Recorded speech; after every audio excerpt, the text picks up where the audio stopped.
Alright, what's up guys? VV back with another video. And in today's video, guys, we're going to be checking out Gecko Moria. That's right, we're going to do a little bit of a deep dive into Gecko Moria, see how he's doing in the meta in the West and in the East currently, so in OP06 and in OP07. And I think you guys are going to be pleasantly surprised for the players who play a lot of Gecko Moria, thinking, oh man, you know, if you really enjoy playing this deck, I've got good news. Going into OP07, you're probably going to have the same exact deck, and it's still just as powerful as ever, especially with Sakazuki rotating out of the format. In fact, the deck just inherently becomes stronger because Sakazuki goes away, at least in some ways, right? Because any kind of bottom decking really hurts this leader. I don't want to get into too much detail right now in the intro here, but just know that this deck list looks like it's going to be just fine going into OP07, and it's probably going to be a pretty smooth transition into the CP9 engine for Rob Lucci coming out in OP07 if you want to make a slight change, have a little bit of a difference, play something a little bit different, but still use your same cards going forward into OP07. So let me give you a quick layout, guys. We're going to be checking out some deck lists from the West and the East up front here from OP06 and OP07. From there, we're going to move into 3 games on the Sim, for me playing on the OP07 Eastern version of the Sim. Excuse me. And then we're going to be checking out at the very end the deck list I'm using and just kind of do a quick little final thoughts and, you know, what I think about it. So let's go ahead and dive in, guys. You know what you're getting into. Let's get straight into this. Let me read the leader effect real quick for any of the newer players. This is a 5,000 power, 5 life, mono black leader, Thriller Bark Pirates type. Dawn ×1, when attacking, pay 2 and discard 1 card from your hand. Put the top 2 cards of your deck into the trash and play 1 Thriller Bark Pirates type character with a cost of 4 or less from the trash. Okay. So we're talking about Graveyard Recursion. This is just a random list from the East, by the way. And let me mention that real quick. Notice this, guys. There is no OP07 card in this list, and this is from April 21st. So at the time we were recording this video, like 9 days ago. And this is what they're using in the East, in OP07, and getting 5-0 at flagship tournaments with this deck. This is the current list. Everyone is even running, like most people are running currently in the West, except this is a new card that comes out on Friday for us. Brooke from EB01. This is the only new addition, and then there is a slight adjustment where they're going up E-shows. So let me explain something for those who are not aware about how things are shaping up in OP07 over in the East. The game is slowing down a little bit because of the presence of a deck like Enel, which forces the game to slow down, right? Because it just drags on to the late game.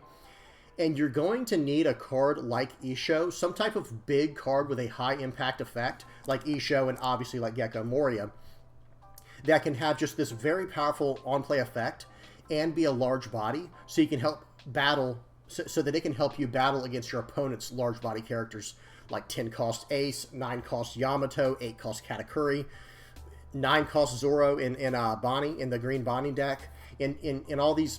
It looks like a lot of decks are trying to go big now as opposed to wide. And they can still go wide with effects like Gecko Moria. So it's kind of a best of all, or, you know, a best of both worlds type of situation. Now, there are still some aggro decks. Please do not misunderstand what I'm saying. I'm saying it's slowing down a little bit. I would say that the speed of the game is slowing down a little tiny bit.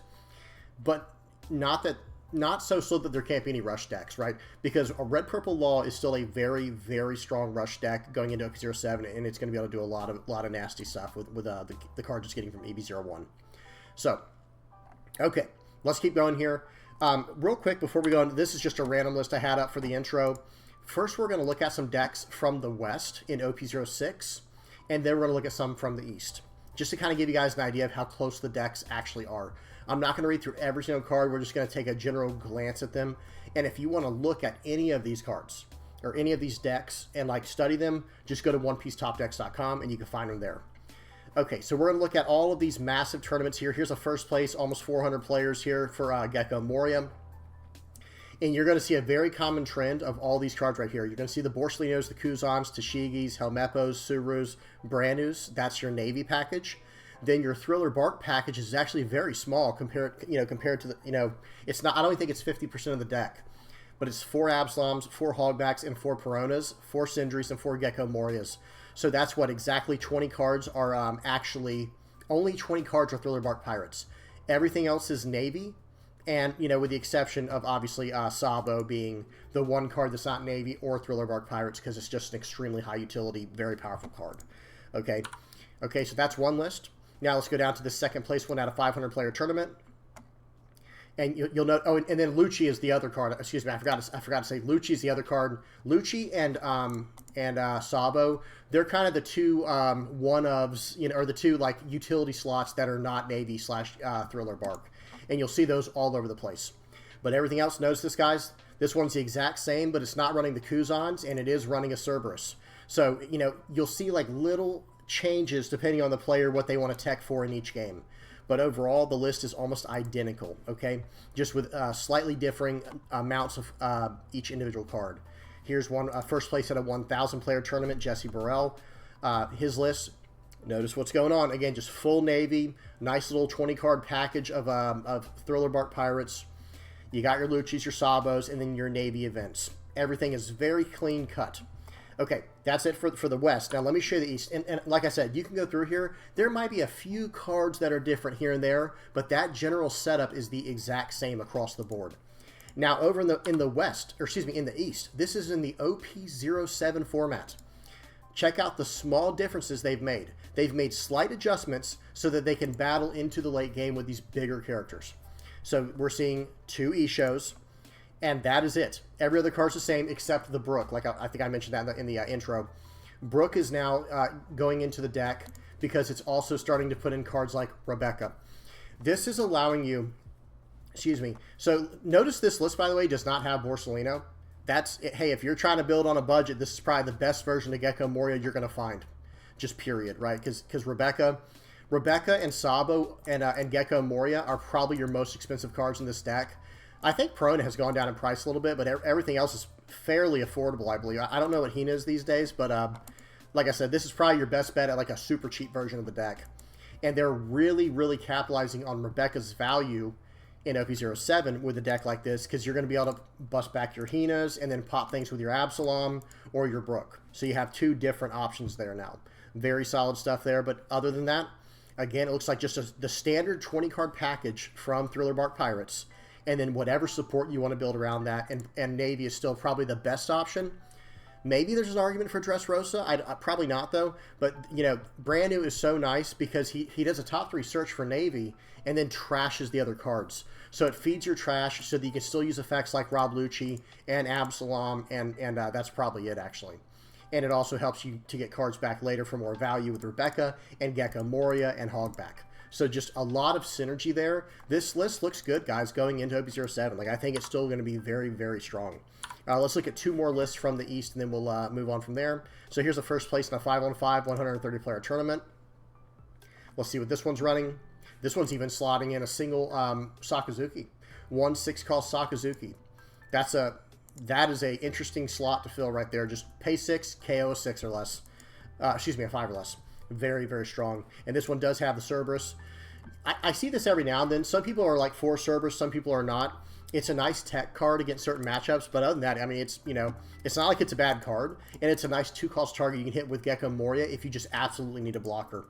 Because remember, guys, with Gecko Moria's effect, you could choose for either one of the characters, only one, but out of the 2 characters he chooses, a 4-cost or less and a 2-cost or less, you get to choose which one comes into play tapped versus untapped, or rested versus active. Okay, so if you want to, you can have the Cerberus come in active, right? And then grab back like a Kuzan to draw a card or something, have him come into play rested. I'm just giving an example. Y'all know what I mean.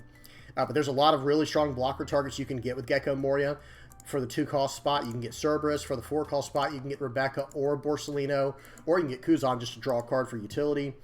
2 costs, you can get Brand New to draw cards. It's just got a lot going on for it. There's a lot of synergy going on here.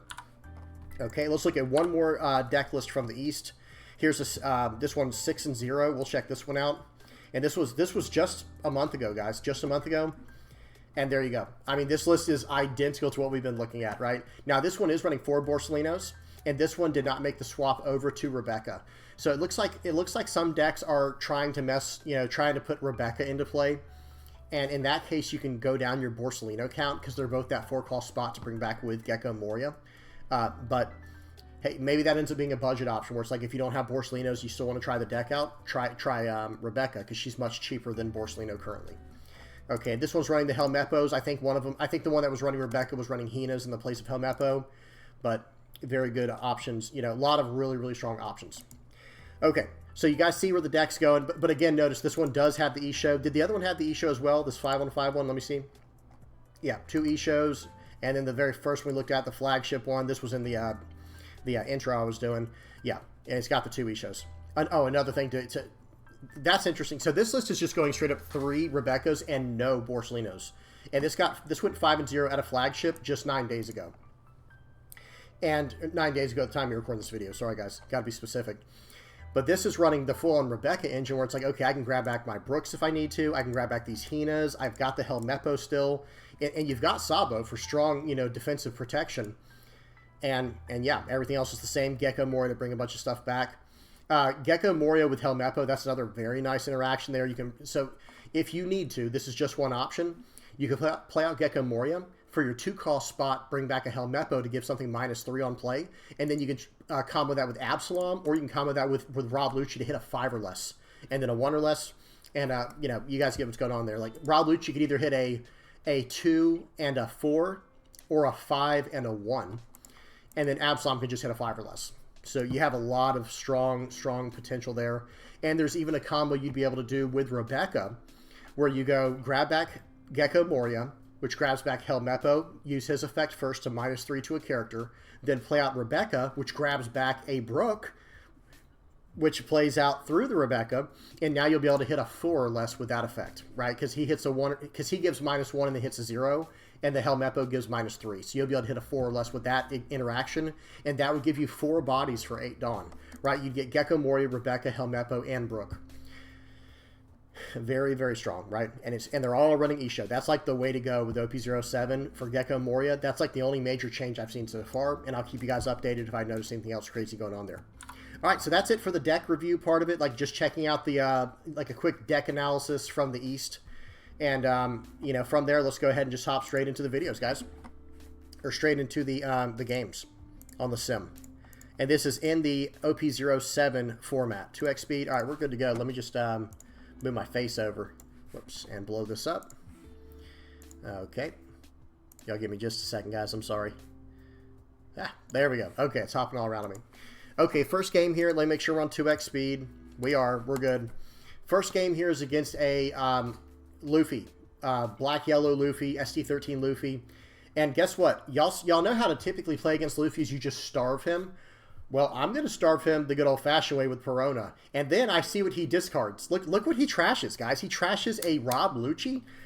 Immediately, I'm like, okay, this guy's got some secret sauce here. I'm just going to let the man cook. Let's see what he's got. He uses the Sabo to KO my Perona right away. I take the 7K hit, and I'm like, okay. You guys know how Perona works, right? I'm just going to trash a card from hand here. I'm going to do the 4-cost guy there, the Kuzan. And now you're going to trash another card, and I'm coming at you for 8 where you have to trash another card or lose your last life. And this is a little too early for Black-Yellow Luffy to lose all of that life unless he had the perfect hand, right? There's no other way to do it because you want to put, he has 6 Dawn, right? 2, 4, 6, yeah. He has 6 Dawn this turn, so it would cost him all of his Dawn to do things perfectly, and that's if he has like the exact cards in hand he needs. He's just going aggro on me here, though. Swing 7, swing 6. He plays out Borsalino. And again, guys, I'm just not scared to go face here, right? I'm just not scared of him. So I'm going to swing 6 into 5 because his leader's not 7K this turn or 9K. His leader's just a 5K. Swing 6. He gives me a 2K counter from hand. He has no cards in his hand right now. I've still got 6 Dawn to play with. I'm going to swing 6 into 6 and see what he gives me. He just used a 2K counter. So I'm thinking, okay, that's probably going away. So I play out the, I use my leader's effect to play out the, what's his name there, Absalom. And right here, I should have swung for more. I just had a straight up misplay there. I should have swung for more and that card would have been gone. But for some reason, I don't know why I didn't use that last 3 Dawn. At least play Sindri or something, right? But anyway, that was just a straight up misplay. Okay, he does a King Kong gun to hit me for like 13, but there's no double attack because he doesn't have 15 or more cards in his trash.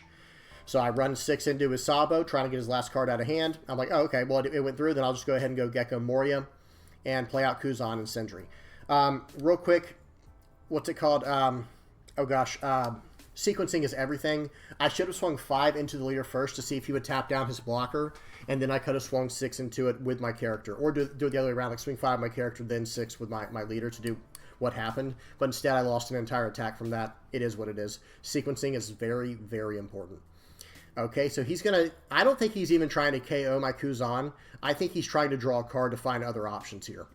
Yep, so he looks at what his top card is. So this was a person just trying to make a new deck or something.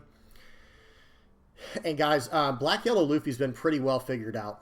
I'm not saying there's no other way to play Luffy, and y'all know me, I love making all these different crazy new decks and seeing how they go and trying new stuff and not go, you know, I don't like to play by the rules when I make my own decks, right? I like to make things my own way. But I don't know if this is the way to do it. I don't know about the aggro version of Luffy, you know, unless the only thing I think of, excuse me, the only thing I can think of is if you make an entire deck of like nothing but 5-cost characters. So that way, technically speaking, you're always gaining 2 life a turn if you need to, right? And you don't care what card's in your trash, you know, something like that. I don't know. Again, I think the way that Luffy is operating currently in the format is already strong enough. Okay, next up we got Nami. Good old Nami. I do feel like Gecko Moria has a very strong matchup against Nami because of how aggressive this leader is, especially with me getting to go first. So, and I even get a turn 1 Sindri. So now it's like, okay, I got 5 cards in my trash. I'm coming in with a Perona every single turn if I can. Like anytime I get a Perona against Nami, I'm using that Perona. So he just lost 3 cards in my first attack, right? From hand. From hand, he just lost 3 cards. Okay, so he passes back to me with only 1 Dawn. So I'm going to swing in for 8. And I've mentioned this before, but when you catch Nami with no Dawn, you need to capitalize. If you can catch Nami with no Dawn, that's when you need to attack. But he had everything, though. He did have a way to counter out of every one of those attacks, but at what cost? Okay, uses Zeph there to bounce a card back. Now, I do need to get rid of Zeph. Zeph is the only real character in the Nami matchup that must go. If you can get rid of Kaya's, that's nice. Do that. But Zeph, if he hits one time, they're going to lose 7 cards from the top of their deck, and you're probably just toast. Right? That's pretty much game over. Okay, so I'm going to swing 7 into 5 here with my hog back. Got him down to 3 life. I'm feeling pretty good. He still has 29 cards left in his deck. He has a long way to go. I'm feeling pretty good about this game. Right now, I think he's still deciding something. Yeah, so he drew a card for the turn. And his turn, he's going to swing 7 into hog back. It's like, well, you're not really going for my characters, so I'm just going to save him. Right? I've got a Perona in hand, but he has 4 cards. So I attack 5 into him first to see if he lets an attack go through. And right here, I'm just kind of like nickel and diming him, you know, just hitting him for these little cheap 5 attacks. So swing 5 3 times. That's going to be bare minimum 3 cards from hand. Excuse me. Okay, and now swing 6 into him. I play out the, what's his name, the Absalom to KO his 1-cost guy, so he can't bounce that back later for value. And I play out Hina just for a 3-cost 5k body. He swings 6 into my hog back, or 7 into my hog back. I just let it go. And now we're just going 5s. We're going all 5s here because I want to play out a Gecko Moria and fill out a card for my board. Swing 7. And I've got him down to no cards left in hand. And right here I'm just getting the biggest body I could, which was a 6k Rob Lucci. And it's a close game. Like this guy definitely made it respectable, where he's down to just like what, like I can't see how many cards, but I think he has like 9 cards left in his deck or something like that. But it's just not realistic at this point in the game, like to make it through. He has 11 cards after that Death Wink. Okay, and then he just quits out before I can even swing my last attack there because the game was over. Let me see if I can pause it like right here. Sorry guys, let me hit play. All right, so there. Nice. I actually paused it completely perfectly on accident there. But right there, so he had no Dawn left in 3 events. So my next 2 attacks they're gonna make it through no matter what, and they were gonna be for like 10 and 11 or whatever it ended up being. So good game there from Nami. That is a very, very tough matchup against Gecko Moria, but I don't think it's impossible. I don't think it's impossible. Okay, last game on the sim here. We got Blurple Crocodile. This was an interesting game. I think Blurple Crocodile is an interesting leader. I think when he gets more support in the future, it could be pretty good. Because any leader that has card draw printed on it has potential. But this has like that standard blue clause of like, oh, if you have 5 or less cards in hand, then you can draw a card. Because I think that's how Boa is as well, right? Is it 5 or 6? I can't remember. But I don't like when they put those restrictions on it. I'd rather it be just harder to do than to have a restriction in that way. But I get it. You know, it's all for balance. Okay, so right here, the nice thing about Gecko Moria is you're just swinging face. You know, you just go face and get cards from your trash nonstop. It's just a very high-value deck. You know, it's just like I'm just going to keep getting value over the course of the game, and I'm going to KO things along the way. So let's swing 6 first. I try to do things in the correct order this game. I go ahead and trash Kuzan to play out the Absalom. I'm just trying to keep my board full and keep his board, you know, diminished. I have Gecko Moria for my 8-Dawn turn, and I have Isho. I'm starting to wonder if this was on OP06 or OP07, some of these games, but who knows. Like I said, I thought I did on the OP07, but I could be wrong about that. Okay, so that 7-cost Borsellino is nice. Bottom decking a 4 or less. That is a very solid card, even outside of Navy. It's just a good card. Right now, I'm checking my trash to see what I can get with my Gecko Moria. And honestly, I don't have a lot of great targets, but I still want to play it, right? I still want to play the Gecko Moria because, you know, it's just a good card, right? It's just a big body. But right here, I go ahead and swing 6, and I decide I'm going to go ahead and get some kind of effect from my leader and do something in that way and set up for next turn to try and get some cards in my trash, you know, so I can actually get full value from my Gecko Moria and keep the pressure on. Okay, so he counters out. So I'm like, all right, so I swung 7 or 6, and now I'm going to swing 5 and a 5.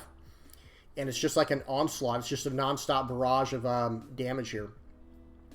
Now he's having to use his attackers to clean up my board when I'm still at 4 life, and I've got a full grip of cards.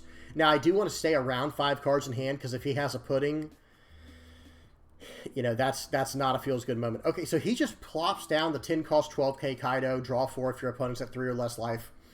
And I'm like, okay, well, I'll just use these little petty attacks here to see what I can do. And I think here, I'm like, okay, I'm thinking of establishing the Isho because he can make him trash 2 cards from hand. So I just got to make sure I swing in for 5 here. I want him to get me exactly 6 cards in hand. Now I trash 2 cards from his hand. And then I swing 6 at life, and I got a 2k counter and a Desert Spada from his hand, which is really nice, because Desert Spada in this deck, in the blue-purple Crocodile deck, is very good.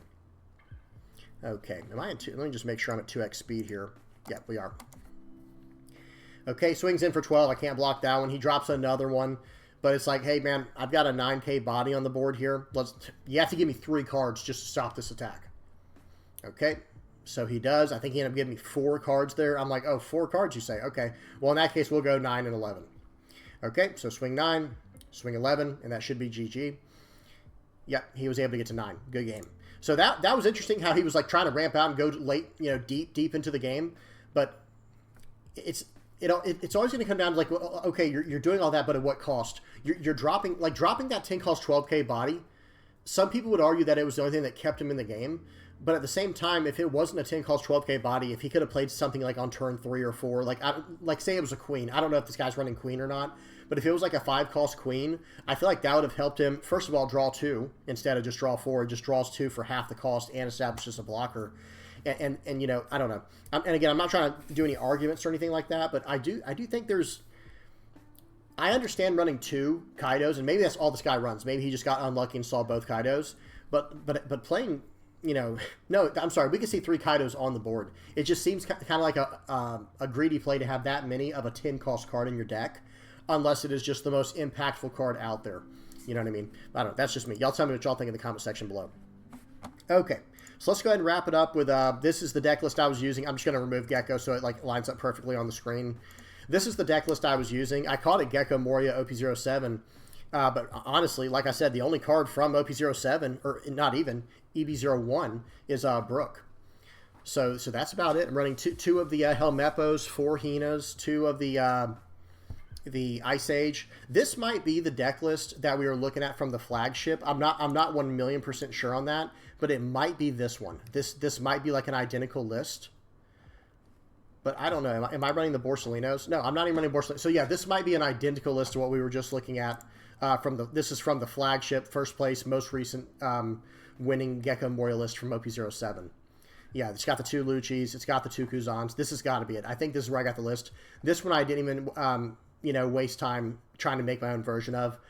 Every now and then a deck is just complete. Like that's how I feel about Black Yellow Luffy. Don't worry, we're not going to go too far off the beaten path here. But if you go to deck list OP07, like, oh, okay, look, these last 2 flagship events here, Black Yellow Luffy won both of them. I bet their deck list is identical or very, very close, right?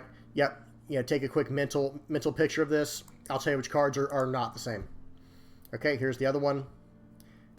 Okay, I think they were 100% identical. This one's running 2 Ice Ages. What was this one running? This one's not running the Ice Ages. It just goes up the Luffy's. It balances the Luffy with the ace here, goes 3 and 3. But you guys get the point. Like, the decks are almost completely identical. This one just doesn't run... I don't know what he changed out. I don't want to go through... Oh, 2 Makino. This one's only running 2 Makino. So it went down 2 Makino and went up 2 Ice Ages. That's it. That's the only difference in those two decks. This one has 4 Makino. The other deck had 2 Makino and 2 Ice Ages. So, you know, there you go. Some decks are just kind of finished. They're complete and they're great as is. And, you know, there's a few cards that give you some wiggle room. Like that guy only wanted 10 2K counters for more utility for cost reduction. Cool. Makes sense. Same thing with this, right? The same thing with Gecko Moria. There's a few cards like you could toss out the Rebecca's. Let me bring up Navy real quick. You could toss out the Rebecca's for Borsalinos, right? And then like instead of these Brooks, maybe run a single Sakazuki and go up a Rob Lucci. You see what I'm saying? Like there's these little tiny wiggle rooms you can do here and there. And another thing is, like, say you don't want to run the Rebecca at all and you just want to run Borsalinos, well, then you take out the Hinas for some other utility card. You know what I'm saying? It's just little stuff like that. But that's pretty much it for this deck. There's not a whole lot to talk about. There's a reason that there's no other Thriller Bark cards in the list. There's just not enough... Excuse me. There's just really not enough support. It just needs those 20 core cards. A 2K counter... and then the 3 other 4Ks along with the Gecko Moria. Or the 3 other 4-cost cards. Excuse me, it has 2 2K counters, but really Perona's not really a 2K counter in Gecko Moria, right? Like it is. It doubles over as one, which is incredible, the utility.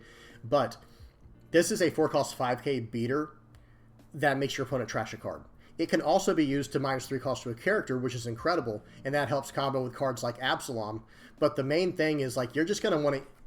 Like, let me just tell you guys right away, whenever you're going against someone and you're running Gecko Moria, if you have the opportunity to swing 4/6 on turn 2 and hit them with a Perona, you should do that almost probably 99.999% of the time.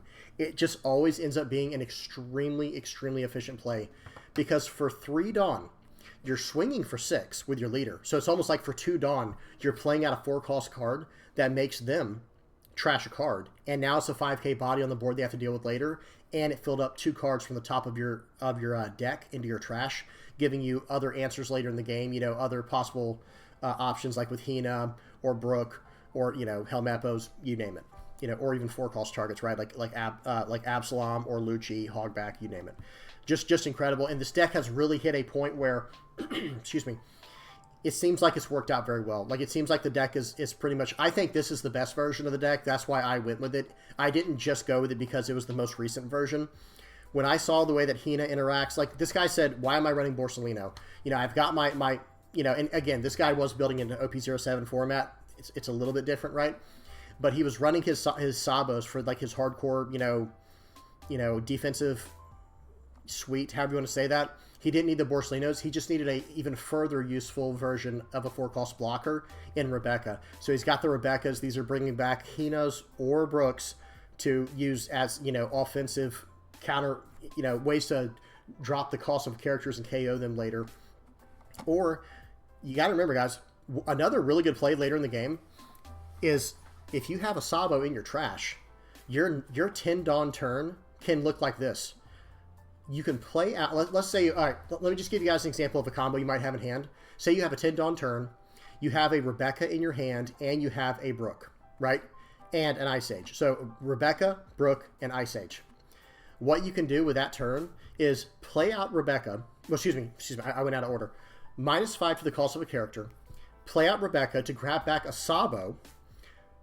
Have your Rebecca play out the Brook you had in hand, and then KO whatever character you were targeting with your Ice Age. Then play out Sabo, and now you have 2 characters that are blockers that cannot be KO'd by effects. You see what I'm saying? Like that is always a good combo, just going Rebecca, grabbing back a Sabo, playing out whatever you can with Rebecca, even if it is just a Brook or a Hina, just to get some kind of board presence, and then you play the Sabo on top of it, draw 2, trash 2, and you're protecting your board. So, like, it's just a very strong deck. It's a deck that has a lot of potential. Or another option, hear me out, guys, like, say, like, oh, well, what's the odds of you having, like, you know, an Ice Age at that stage of the game? You're right, maybe you don't. But what if you have an Isho on the board, and now you can -3 cost to everything on the board, and then still do the Brook to hit anything that's 4 or less? It just seems really strong, guys. It seems like it has a lot of potential there. All right, guys, that's about it. You know, I'm done rambling at this point. If you guys have any comments, questions, suggestions, I always forget to move my head for this last part, guys. I'm sorry. I mean, y'all can still see the cards on here, but you can't see the big card on the left. My apologies, guys. But yeah, again, if you have any comments, questions, suggestions, please do not hesitate to put them down in the comment section below. And, you know, I got to bring up the sponsors real quick, or excuse me, the patrons. There we go. Big shout out to my sponsor, Moonlight TCG, and I might have another sponsor coming up here very soon. I was in talks with them today. Very excited to talk about that when it's the right time, which should be very soon, like I said. So very happy about that. And again, big shout out to all the people who support this channel, even if it's just viewing. If you're viewing this channel and you're watching all the way through here, I appreciate y'all so much. You know, liking, sharing, commenting, all that stuff, guys. I appreciate it so much. But big shout out to the patrons here: Asian Baka, Michael Powell, Tropical Bobcat, Van Buren, Patrick DG, Dragon JT, and Optimistic Prime Brian. You guys are incredible. You know, y'all are helping me out so much. And for all the people watching, please do not forget to like and subscribe if you have not already. And yeah, until next time, guys. Peace.